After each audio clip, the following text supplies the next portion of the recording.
Hi everyone, welcome back to my YouTube channel. I'm Dr. Manisha Besla. Today's topic is symptomatology, which is dealing with materia medica and organon of medicine, right? So इन दो subjects के लिए important topic है और I think this topic should be introduced in first year only because then you can understand what does it mean, right? इसका मतलब क्या है, different type of symptoms क्या होते हैं, and of course अगर मैं बात कर रही हूँ symptoms की, तो symptom जो कॉमनली हम बोलते हैं objective and subjective symptom, that is very general term जो हम मेडिकल साइंस में बोलते हैं, राइट? वो तो हमें पढ़ना है, बट विद होम्योपैथी कैसे चेंजेस आए हैं और होम्योपैथी में और डिफरेंट टाइप ऑफ सिम्टम्स क्या हैं according to the star words, किसको कितना इंपॉर्टेंस मिलना चाहिए, ये सारी चीज़ें आज के टॉपिक में हम डिस्कस करेंगे. So without wasting time, I'm going to start with the definition of symptom. And what do you mean by symptom? Symptom is any change in your body which is noticed by you, people around you or the doctor himself. ठीक है, मतलब doctor जो आपके आसपास लोग हैं या आपने जो भी चेंजेस अपने बॉडी में फील किए हैं उसको हम सिम्टम बोल रहे हैं. और अगर मैं ऑर्गेनन की भाषा में बोलूँ तो क्या है, symptoms are the external manifestation of internally derange vital force. अगर मैं ऑर्गेनन के टर्म में बात कर रही हूँ तो ये इसका डेफिनेशन है. Because in our case materia peccans यानी मटीरियल कॉज कुछ नहीं होता है. सबसे पहले आपका वाइटलिटी, वाइटल फोर्स डिरेंज होगा, then you are susceptible for the disease and then the things will happen, then the changes will happen in your body. So this is the definition according to organon of medicine. Symptom की जब मैं बात करती हूँ ना, so there are two type of symptom, objective and subjective symptoms, right? So objective and subjective symptoms की बात करें, देखो subject से सबको समझ आता है. Subjective symptoms are those symptoms which are felt by the person himself. ठीक है, जो आपको ही महसूस हो रहे हैं बट हम उसको कोई ऐसे महसूस नहीं कर सकते हैं. ठीक है, that is your personal feeling, that is your personal changes. ठीक है, तो that is subjective symptom. Now, if I talk about objective symptoms are those symptoms which are felt by other also. So कैसा होना चाहिए, external manifestation होना चाहिए. जैसे कि फीवर हुआ तो फीवर होगा, आपका टेम्परेचर राइज करेगा. सो अगर there is flushing on face और टेम्परेचर राइज हो रहा है तो by touching you I can feel that temperature change, right? So they are objective symptoms जो मैं भी फील कर सकती हूँ, मतलब बाहर वाला भी देख सकता है, and the patient himself and the people around him, the doctor also, right? So ये हमारा हुआ objective symptoms. Now you know the type of symptom, objective and subjective में कैसे divide करते हैं, what is objective and subjective symptom. Now I'm going to talk about the important symptomatology used in homeopathy. So सबसे पहले बात करते हैं complete symptom की. What is complete symptom? And this is the question which can be asked by any examiner, by the first year student or final year student. कोई भी किसी से भी पूछा जा सकता है, because this is something you should always keep in your mind. What do you mean by complete symptom? First thing, it is given by Dr. Bonninghausen, ठीक है, who is also known as father of repertory. देखा जाए तो एक तरीके से doctor बॉनिंगहसन को ही father of repertory बोला जाता है. ठीक है, then what do you mean by complete symptom? A symptom which characterize in location, sensation, modalities and concomitant, जिसमें ये चार कंपोनेंट आपको मिल रहे हैं कि पेशेंट लाइक हेडेक बता रहा है आपको, for example headache is a symptom, तो now I have to complete it. How will I complete that? I will start with the location. कहाँ पे है? फोरहेड है, पैराइटल में है, टेम्पोरल में है, ऑक्सीपिटल में. तो लोकेशन आप बताएंगे. देन सेंसेशन, क्या आपको किस तरह का दर्द महसूस हो रहा है या किस तरह का सर दर्द हो रहा है. देखो कुछ लोग बोलते हैं ऐसे बज रहा है, ठीक है, तो बस्टिंग टाइप भी हो सकता है वो, ठीक है, या ऐसे फड़फड़ा रहा है या जलन जैसा हो रहा है. So this is known as sensation. इसको हम sensation बोलते हैं.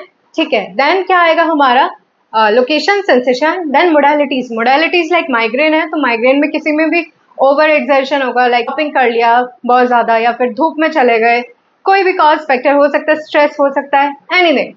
Then these are the modalities: aggravation and amelioration. Aggravation which was the condition, amelioration which help you to improve your symptoms. ठीक है, जो help करता है, थोड़ा कम कर देता है आपके symptoms को, that is known as modalities. And what is concomitant? See, concomitant is the symptom which is, अगर होम्योपैथी में आपको concomitant मिल गया तो बहुत बहुत इंपॉर्टेंस है उसका, you can prescribe on that symptom. But अगर नहीं मिलता है तो it's okay, right? So what is concomitant? अगर definition देखेंगे तो concomitant क्या है? ऐसा एक symptom which can exist with the main symptom जिसका ना कोई pathological relation है ना कोई physiological relation है, मतलब आप उसको एक्सप्लेन नहीं कर सकते. ठीक है, उसको बोलते हैं हम concomitant symptom. So a complete symptom is made of 4 components, that is location, sensation, modalities and concomitant. So this is known as complete symptom given by Dr. Bonnie Hershen. I hope first symptom, the type of symptom is clear to you now. Like Gilsemium में हम पढ़ते हैं ना, headache better by urination. So this is a kind of concomitant symptom which is nothing to do with the main symptom, right? तो ये हमारा concomitant symptom में include किया जाता है. Then another example if I have to take, then it will be pain in distant part of the body while coughing. Like खांस रहे हैं but bladder में pain हो रहा है, joint में pain हो रहा है, उसका कोई relation नहीं है, but the symptom is existing और वो particular to the patient, उसको हम बोलते हैं. ठीक है, तो objective subjective symptom is done, then are complete symptom हो गया. अब बात करते हैं नेक्स्ट सिम्टम की, दैट इज कैरेक्टरिस्टिक सिम्टम. देखो बात से ही पता चलता है, उसके वर्ड से ही समझ आता है. कैरेक्टरिस्टिक मतलब कैरेक्टरिस्टिक जो बहुत इंपॉर्टेंट होता है. जैसे हम कोई भी एनिमे कोई मूवी देख रहे हैं तो उसमें हम बोलते हैं ना that character is very important, या ये विलन वाला कैरेक्टर इज सो स्ट्रॉन्ग. सो वही वो स्ट्रॉन्ग क्यों है, क्योंकि वो अलग है और बहुत कैरेक्टरिस्टिक है, उसने अपना पार्ट को बहुत अच्छे से किया है. That is known as characteristic. In our language PQRS symptom is characteristic symptom, that is peculiar, rare, uncommon symptom is characteristic symptom. So those striking, singular, uncommon and peculiar signs and symptom of the case which characterize the patient, not the disease. देखो disease को diagnose करने के लिए क्या होता है, clinical symptoms पे depend करता है और आपका रिपोर्ट्स पे डिपेंड करता है. आपका लैब रिपोर्ट जो है उस पर देख के हम बताएंगे कि ये इसका डायग्नोसिस बनती है. But these symptoms are common to the person who is suffering that particular disease. For example अगर अस्थमा की बात कर रही हूँ तो अस्थमा के जो 2-3 सिम्टम है, वीजिंग, कफिंग एंड ब्रेथलेसनेस, ये हमारे कॉमन सिम्टम है, तो ये सब अस्थमेटिक पेशेंट में मिलेंगे. सो this is not something characteristic, right, but help in diagnosing. So characteristic symptom वो होते हैं जो पर्टिकुलर टू द पेशेंट होता है, which characterize the patient only. And aphorism number 153 में इसकी बात करी गई है. So those who are in second और third BHMS kindly keep it in mind. अगर आपसे वाइवा में पूछा जाता है कैरेक्टरिस्टिक सिम्टम की बात कहाँ हुई है, तो अपॉरिज्म नंबर 153 में कैरेक्टरिस्टिक सिम्टम्स के बारे में बात की गई है. तो इसका एडवांटेज क्या है, it help to individualize the patient. ठीक है, ये एक पेशेंट को दूसरे पेशेंट से अलग करता है. अगर मैं बात करूँ फॉर एग्जांपल फीवर है, तो एक का हाई, दोनों का हाई टेम्परेचर है, किसी को थर्स्ट है और दूसरा थर्स्टलेस है उसी कंडीशन में. सो दोनों को डिफरेंशिएट करने में उसकी thirst is a peculiar rare symptom जो हमें मिला है वहाँ पे, इसको हम कैरेक्टरिस्टिक सिम्टम बोलेंगे बोथ केसेस में, राइट. किसी का इंक्रीज है बहुत ज्यादा या किसी का डिक्रीज है या है ही नहीं. ठीक है, या चिल स्टेज में person is asking for water, cold water, वो उसका कैरेक्टरिस्टिक सिम्टम है. एक एग्जाम्पल देती हूँ मैं इससे आपको. For example sudden high rise of temperature after an exposure to dry cold wind. Dry cold wind के बाद एकदम से सडनली फीवर आ गया, हाई टेम्परेचर हुआ है, and after that patient is mentally restless, मतलब उसको अब बेचैनी हो रही है. तो हम ऐसे में क्या सोचेंगे, एकोनाइट सोचते हैं सबसे पहले. ठीक है, तो ये एकोनाइट का कैरेक्टरिस्टिक है. Mental restless is a characteristic of aconite. देखो पैथोगनोमिक, वैसे ही पैथो टर्म से ही समझ आ रहा है, pathognomonic symptoms are the symptoms on which the diagnosis of the disease is made. ठीक है, जिस पे हमारा डायग्नोसिस बनता है उसको हम बोलते हैं, वो कॉमन सिम्टम्स होते हैं जिस पे हमारा डायग्नोसिस बनाया जाता है, नोन एज पैथोगनोमिक सिम्टम्स. ठीक है, आई होप इट इज क्लियर. इसमें कुछ अलग से पढ़ने वाला नहीं है या कुछ बहुत डिफरेंस नहीं है. So pathognomonic symptoms are those symptoms which are used or which are helpful in making the diagnosis of disease. So these are the common symptoms, and characteristic symptom are the particular symptom or peculiar symptom to the patient, help in individualizing the patient, right? Diagnose the case only, but do not help in case of prescribing the medicine. Why so? Because we prescribe on the basis of individualization, and individualization करने के लिए you need the rare peculiar striking symptom of the patient and not the common diagnosing symptoms. Now let's move to other symptom, the keynote symptom. keynote पढ़ते हैं ना, keynote में मतलब जो हमारी बुक है मटीरिया मेडिका की keynote, उसमें जो important ब्लैक बोल्ड करके लिखे हुए हैं जो चीजें, वो क्या है, वो उसका keynote symptom बहुत important है. लाइक keynote वर्ड पहले उसको समझते हैं. keynote वर्ड जो दिया गया था या keynote symptom दिया गया था वो H.N. Guernsey ने दिया. ठीक है, H.N. Guernsey ने ये टर्म यूज की है, एंड हाउ इट यूज्ड, ये म्यूजिक से उठाई गई है कीनोट. ठीक है, keynote word is taken from the music. Why? Because जैसे कोई गाना है, कोई सॉन्ग है, ठीक है, तो उसका एक पर्टिकुलर कीनोट होता है, धुन होता है. ठीक है, एक पर्टिकुलर थिंग होती है, वो उस गाने को डिफाइन करती है. Same goes with this symptom. So H.N. Garnase is the one who gave this symptom. So I am going to read that. What is keynote? Keynote is merely suggestive, the reference being the analogy between materia medica and music. So ये कुछ ऐसा है, जैसे मैंने बोला, एक चीज है, एक आपका कोई पर्टिकुलर नोट उठाया और उस पर वो पूरा म्यूजिक बना है. So it is the fundamental base. ठीक है. So the key note is define in music. क्या होता है म्यूजिक में, कैसे डिफाइन करते हैं? द फंडामेंटल नोट और tune of which the whole piece of music is accommodated. So अगर वो पीस ही नहीं है देन वो म्यूजिक भी नहीं बनेगा. तो वैसे वाली चीज है ये. ठीक है. सो keynote symptoms, the prominent symptom which direct the attention to the symptom totality and thus help to distinguish one from other. मतलब जो keynote symptom वो होता है जो हमारे totality of symptom को लेकर बाहर आता है, जिस बेसिस पे आप प्रिस्क्राइब करेंगे, is known as keynote symptom. क्या होते हैं? अगर दूसरे वर्ड में हमें समझना, पहली बात, keynote हम जब पढ़ते हैं, जैसे हम बोरिक में नहीं keynote बोलते ना, keynote का अपना छोटा सा बुक है. क्यों है? peculiar चीजें पूछी या आपको 4-5 चीजें समझ आया और आपने उसके बेसिस पे प्रिस्क्राइब कर दिया. मतलब if you don't have that much of time, chronic case भी अगर आप ले रहे हैं, आपको इतना नहीं समझ आ रहा है, then you don't have time for that, तो आप ये कीनोट सिम्टम्स के साथ पेशेंट को प्रिस्क्राइब करेंगे. एंड दीज कीनोट सिम्टम, मतलब जो मेडिसिन आप दे रहे हो वो हेल्प जरूर करेगा, because you are dealing with the most important symptom और उस बेस पे आप प्रिस्क्राइब कर रहे हैं. ठीक है. So keynote symptom are the shortcut, kind of shortcut, labour and time saving thing. with guiding symptoms are given by Dr. Herring. ठीक है. guiding symptom जो होता है हमारा, ये हमें डॉक्टर हेरिंग ने दिया है एंड उनका बुक भी है, herring guiding symptom of materia Medica. समझने वाली बात है. अब जितने भी हम सिम्टम्स पढ़ने वाले हैं हम याद रखेंगे, because these are the symptom which are given by our stalwarts, और सबने अपने सिम्टम्स को थोड़ा एक अलग नाम दिया है. सो अकॉर्डिंग अगर मैं क्लासीफाई करूँ तो H.N. Garnase ने उसको कीनोट सिम्टम कह दिया. ठीक है. और अगर मैं हेरिंग की बात करूँ then Doctor Hering, Constantine Hering called it guiding symptom, and guiding symptom are nothing but the again the peculiar rare symptoms of which are given by the individual. ठीक है.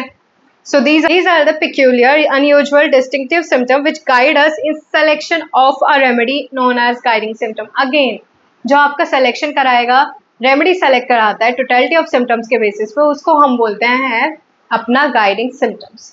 I hope. तो अगर आप देखो characteristic देखो, उसका भी meaning वही था. If I talk about guiding symptom, उसका मीनिंग भी वही है.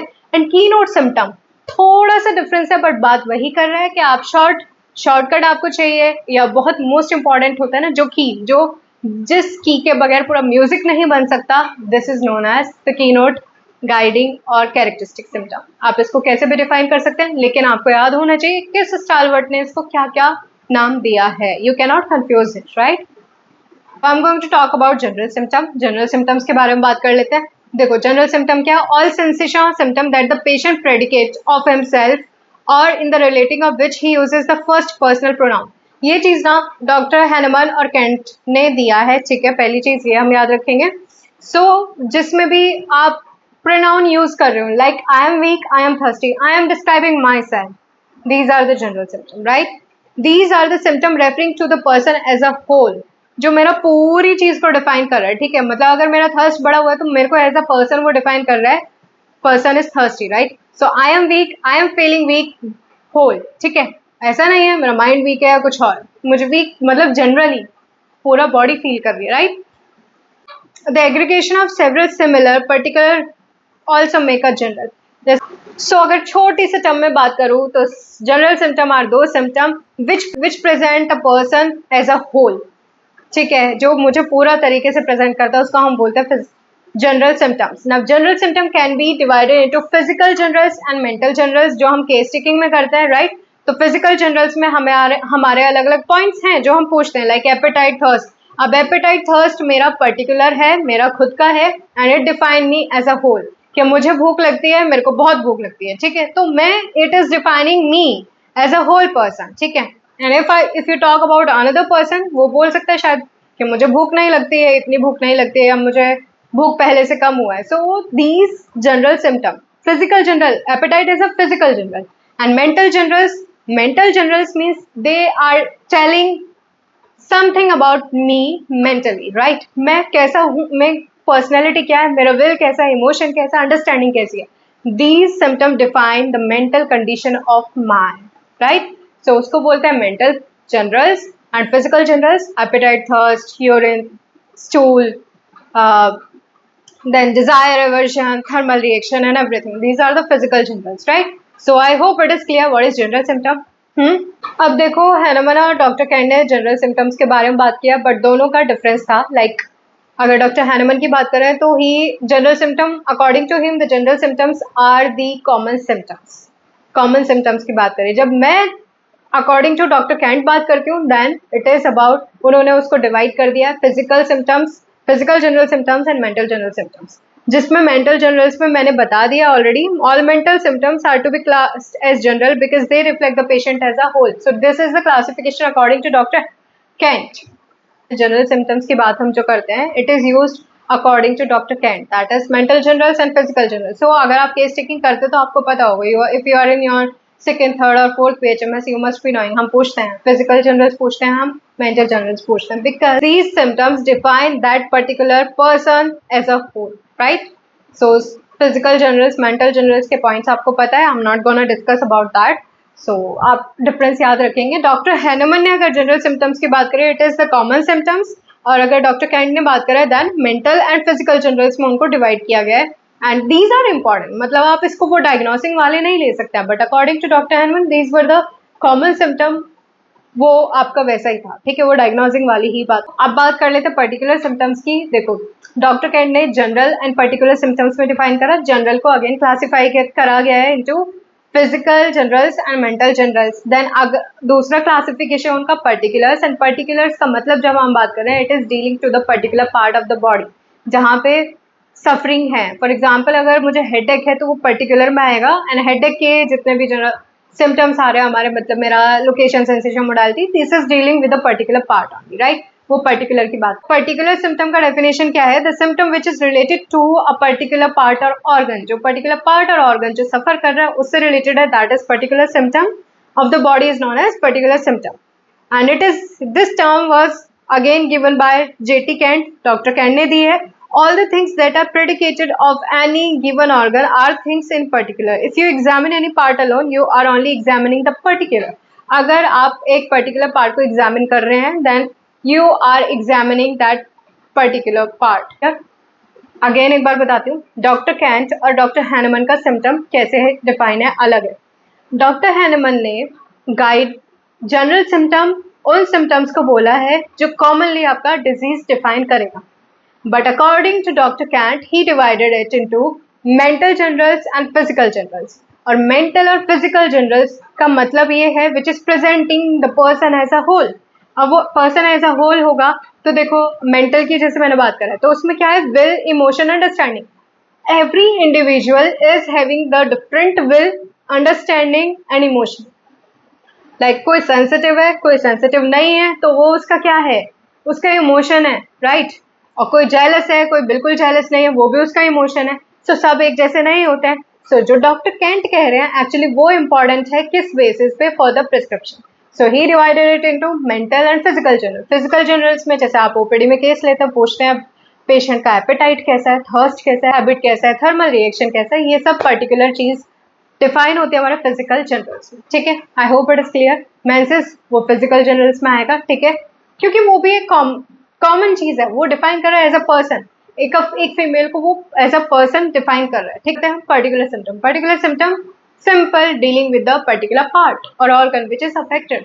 जो पार्ट आप एग्जामिन कर रहे हैं, पर्टिकुलर पार्ट जो अफेक्ट हुआ उसको हम बोलते हैं particular symptoms. Common symptom is that symptom which is found in many patient in many disease and is produced by in the proving of many medicine, ठीक है, उसको बोलते हैं हम उसका कॉमन सिम्टम. फॉर एग्जाम्पल अगर मैं देखूँ जैसे रैश, मीजल्स में रैश का प्रेजेंटेशन, ठीक है. Dragging down sensation in case of prolapse of uterus. अगर प्रोलैप्स हो रहा है यूट्रस का तो उसमें एक सेंसेशन होता है ड्रैगिंग, मतलब जैसे पूरा कुछ बाहर आ गया, ठीक है, वो ड्रैगिंग जो सेंसेशन है वो it is defining to the particular condition, उसको बोलता है. And it is common in every person who is experiencing the prolapse symptom, ठीक है, इसीलिए इसको बोलते हैं हम कॉमन सिम्टम. डायग्नोसिस में हेल्प करते हैं आपका and least value selection of homeopathic medicine. Then I will talk about uncommon peculiar. Again the same thing, I'm not gonna discuss about that. Now I'm gonna talk about clinical symptom. देखो clinical symptom अगर हम allopathic बात करते हैं तो आपको पता है दो साइंस एंड सिम्टम्स जो इजीली ऑब्जर्व करके आप एक डायग्नोसिस की तरफ पहुंच सकते हैं, उसको बोलते हैं clinical symptom. But when I talk about clinical symptoms in terms of homeopathy, it is different. आपको समझना होगा what is the difference. Allopathic वाली बात करें तो according to orthodox school these are the symptom which a physician standing at the bed side of the patient, bed side पे जो आप खड़े हैं and you are perceiving directly with his senses unaided or aided by suitable instrument के through या जैसे भी आप उसको उस सिम्टम को एड कर रहे हैं, ठीक है, which are communicated to him by the patient और हिज अटेंडेंट। सिंपल, जो हम सिम्टम इजीली सिम्टम जो पेशेंट आप देख पा रहे हैं, पेशेंट बता रहे हैं, अटेंडेंट बता रहा है, ये ऑर्थोडॉक्स स्कूल का डेफिनेशन था clinical symptom. But it in our homeopathy definition is different. Let's talk about that. Whereas homeopathic parlance, clinical symptom are those which do not appear in proving. This is important. Which do not appear in proving. मतलब जब proving हुआ, like bryonia का एक example है clinical symptoms का, जब proving हुई थी तो respiratory symptoms were not that mark, ठीक है, उसमें वो respiratory symptom इतने mark नहीं थे at that time, proving के time पे। But when the patient came clinically for other condition और मैंने ब्रायनिया दे दिया उसको, तो उसके साथ उसको जो कफ वगैरह था वो सब भी उसका फिनिश हो गया, वो भी ठीक हो गया, उसको हम बोलते हैं clinically proven symptoms. I hope it is clear, समझ आया आपको? अगर नहीं आया है comment down in the comment box. Once again I am gonna tell you what is clinical symptom. So clinical symptom are those which do not appear in proving of a drug but which were observed as appearing, as well as those which were observed disappearing after the administration of drug in sick person। जब आपने sick person को medicine दिया और वो symptom जो पहले सिक person लेके आया था वो डिसअपियर हो गया आफ्टर गिविंग द मेडिसिन, आपने दिया उसके लिए नहीं है लेकिन वो डिसअपियर हो गया, उसको बोला क्लिनिकल सिम्टम। सो ये सिम्टम आपको डिफाइन करने हैं, डिफरेंस करने हैं from the symptom which during the healthy proving, ये डिफाइन करते हैं, आपको अलग करना होता है इसको, ठीक है। Doctor Richard huge of Britain and his disciple were against the inclusion of these symptom in homeopathy. So Richard huge was not in the favour, ठीक है, उनको नहीं लग रहा था ये सिम्टम हमें इंक्लूड करना चाहिए, ठीक है। Doctor herring of USA incorporated those symptom in our Materia Medica. So it is given by Dr. Herring और इन्होंने हमारे Materia Medica में इनको include किया, right? Example is pleurisy and pleural pain of Bryonia were not at all marked in the proving, but when Bryonia was given for other symptom, it was found that Bryonia regularly relieved affection of pleura. कि pleura का कोई complaint था तो उसके लिए Bryonia हमेशा helpful हुआ, इसीलिए वो क्लिनिकल सिम्टम है। Today, after having 3 years of experience as a JR in OPD, I must say I have given Bryonia in respiratory condition and you won't believe it worked really well. So these are the clinical symptom. And ऐसा नहीं है, देखो clinical symptoms तो मैंने बता दिया जो healthy proving के टाइम पे प्रेजेंट नहीं थे, बट जब sick person आया तो वो मेडिसिन दी गई for other symptom and if the person is also having the pleura complaint या रेस्पी वाली कंप्लेन उसको थी तो वो भी उसके साथ ठीक हो गई। बट हम क्लिनिकल सिम्टम या कोई भी सिम्टम जो अपना मटीरिया मेडिका में इन्वॉल्व कर रहे हैं वो तब इन्वॉल्व करेंगे जब उसके हमारे पास प्रूफ है। बहुत सारे पेशेंट में सेम एक्शन हमें मिला है, then we are going to include it. अगर 1 और 2 में मिला हम नहीं कर सकते उसको, क्योंकि हो सकता है उसमें कोई एरर हो, इसलिए इंक्लूड नहीं करेंगे, right? I hope it is clear. Next है totality of symptom. See I have already talk about that totality of symptom, otherwise this video is going to be very long. So totality of symptom आप aphorism number 7 पढ़िए, मैंने उसमें अच्छे से आपको totality of symptom बताया हुआ है। Now I am going to talk about the accessory symptom of disease का एक्सेसरी सिम्टम। देखो एक्सेसरी सिम्टम बहुत सारी चीज़ों के हैं। अभी अफॉरिज्म 5 में आप देखेंगे मैंने एक्सेसरी सर्कमस्टेंसेस, ठीक है। Now I am going to talk about accessory symptom of disease. Case taking part आएगा ऑर्गेनन ऑफ मेडिसिन में, ठीक है, मतलब how to take a case, जो डॉक्टर हैनमन के गाइडेंस है 83 से लेके अफॉरिज्म 83 से लेके 104 तक जो हमने बात करी है, उनको पता होना चाहिए what is lesser accessory symptom और एक्सेसरी सिम्टम ऑफ डिजीज क्या होता है। These are those symptoms from which the patient is suffering from a long time and the person get used to it. So उसके लिए वो important नहीं है, but क्योंकि बहुत टाइम से वो सफ़र करे तो उसको ये सब अब रोज जैसा चेंज लगने लगा है and the person is habitual to this, but these symptoms are very important homeopathic physician, क्योंकि ये चेंज आने से आप तो यूज टू हो गए हैं क्रॉनिक डिजीज में, ये चेंज आने से आप तो यूज टू हो गए हैं, but this was the thing may be जहाँ से चीज़ें खराब हुई हैं और जहाँ पे हमें इस particular accessory symptom of disease का इम्पोर्टेंस पता चलता है, बिकॉज वही again individualising is the thing ना जिस पे हम बात करते हैं, जिस पे हम प्रिस्क्राइब करते हैं। Accessory symptom of disease is very important. So it is given in aphorism number 95 में, and now I'm gonna talk about accessory symptom of disease are those symptoms from which the patient suffer for a considerable time so that he becomes so used to their long suffering that he pay little attention. इसीलिए बोला lesser accessory symptom कि अब उसके लिए वो बड़ी चीज नहीं है, and consider them as a habit or a part of his usual daily life. अब वो सोचता है कि तो मेरा लाइफस्टाइल में आ चुका है. Like for example, bowel movement. अगर कोई the person normally आप एक बार जाएंगे अच्छे से हो जाएगा, ठीक है, बट अगर the person is going 3-4 times a day, so it is not that good. Initially person परेशान होगा, मेडिकेशंस लेगा, ठीक है, 3-4 बार जा रहे हैं, बट क्या होगा लॉन्ग रन में अगर वो ठीक नहीं हुआ, उसका सही से ट्रीटमेंट नहीं हुआ, तो पर्सन उससे हैबिचुअल हो जाता है and they are not of that important to the patient. ठीक है, उसके लिए कोई बड़ी बीमारी कुछ होगा वो इम्पॉर्टेंट होगा, ये नहीं होगी. I hope it is clear. Lesser accessory symptom क्या होता है, गिवन इन aphorism नंबर 95. इसमें एक एग्जाम्पल भी दिया, तो let's talk about that too. Like a person goes to closet every time just after his meal and it is continued since long time. ठीक है, he does not consider it as the symptom of disease but to his habit. He forgot to mention this symptom during the description of his ailment. So ये हमारे लिए important है. Stool कितने बार जा रहे हैं, नहीं जा रहे हैं, या हर बार खाने के बाद जाना पड़ता है. So these are very peculiar for us because हर देखो individualization की बात करें ना, not every person is suffering the same thing. तो वो उस particular person के लिए important है, particular patient को individualize कर रहा है, right? Now I'm gonna talk about accessory symptom of medicine. So accessory symptom of medicine की बात aphorism नंबर 163 में बात करी गई है. लाइक कभी कभी क्या होता है, देखो जब होम्योपैथिक मेडिकेशन हम पेशेंट को देते हैं, तो एक तो होता है एक्यूट केस, एक क्रॉनिक केस होता है. या क्रॉनिक केस में भी हमें कुछ खाली मतलब कुछ बहुत पर्टिकुलर चीज़ें मिल जाती है, तो आप बहुत अच्छे से डिफाइन कर सकते हो मेडिसिन जो दिया है आपने, क्योंकि अरे ये तो पूरा सल्फर पर्सनैलिटी लग रहा है, अरे ये तो पूरा नेट्रोम्यूल लग रहा है, इग्नेशिया लग रहा है, मुझे ये देना चाहिए, राइट. बट कुछ केसेस ऐसे आते हैं कि हमें समझ नहीं आता है, या you can not define it, बहुत वेग होती हैं चीज़ें होता है. तो आपको क्या करना पड़ेगा, जो टोटलिटी बन रही है आपको उससे रिलेटेड पार्शियली सिमिलर मेडिसिन है वो देनी पड़ेगी. ठीक है, because not everything is clear. May be the first meet में पेशेंट आपको सब कुछ ना बताए, तो जैसा भी आपको केस दिया है उसी के अकॉर्डिंगली आपको पार्शियली सिमिलर मेडिसिन देना पड़ेगा. अब क्या होगा, after administration of partially similar medicine some new symptom appear which were not previously observed in the patient. अब क्या हुआ कि पेशेंट को मेडिसिन आपने दिया क्योंकि वो पार्शियली सिमिलर थी, अब उसको कुछ न्यू सिम्टम्स आए हैं जो पेशेंट में प्रीवियसली नहीं थे. ठीक है, these new symptom which are never experienced before are known as the accessory symptom of medicine. So ये symptom मेडिसिन के भी हो सकता है, बट अगेन इसके लिए इंपॉर्टेंट क्या है, हमारा डोज रेगुलेशन, वो इंपॉर्टेंट है. अगर आपको डोज रेगुलेट करना आता है तो then there is no problem, वो सिम्टम सबसाइड हो जाएगा. So these symptoms are always moderate when the dose of medicine is sufficiently minute. हमेशा ये symptoms कैसे होंगे हमारे, ये moderate होंगे जब आपने डोज स्मॉल डोज रखा है.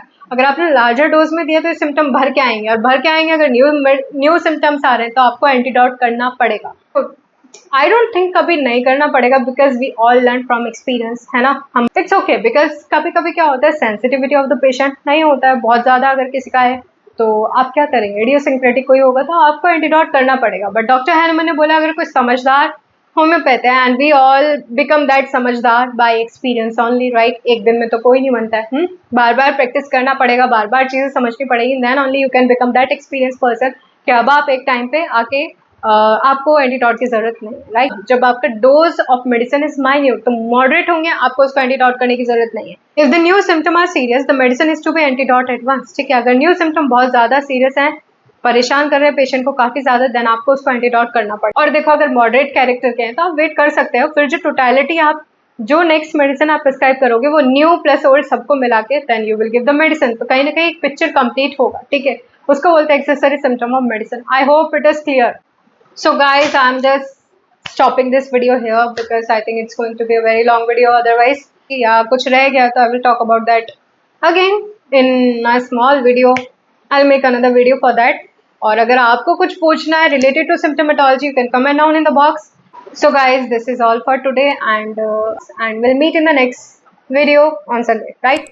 So if you are new to my channel and if you love my stuff, then like, share and subscribe.